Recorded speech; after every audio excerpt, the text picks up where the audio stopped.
বল্টুর বিবাহ বিচ্ছেদ নিয়ে বল্টু এবং উকিলের কথোপকথন। তখন উকিল বলল, আপনি কেন বিবাহ বিচ্ছেদ চাইছেন? তখন বল্টু বলল, প্রতিদিন বউ আমাকে পেঁয়াজ কাটতে, রসুনের খোসা ছাড়াতে এবং বাসন ধুতে বলে। এসব কাজ করতে আমার আর ভালো লাগে না। তখন উকিল বলল, আর কাপড় ধুতে বলে না?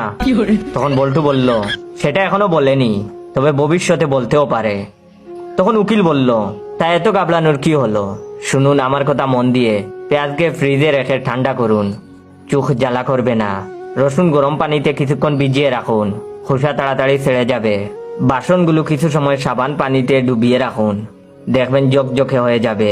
আর যদি ভবিষ্যতে কাপড় ধুতে হয়, তবে কাপড়গুলোকে অন্তত 8 ঘন্টা ডিটারজেন্টে ভিজিয়ে রাখবেন, পরিশ্রম কম হবে, কাপড়ও পরিষ্কার হয়ে যাবে। এবার বলুন তো আপনি কি বুঝলেন? তখন বল্টু বলল, বুঝলাম, বাড়িতে আপনার কেসটা আমার চাইতেও খারাপ।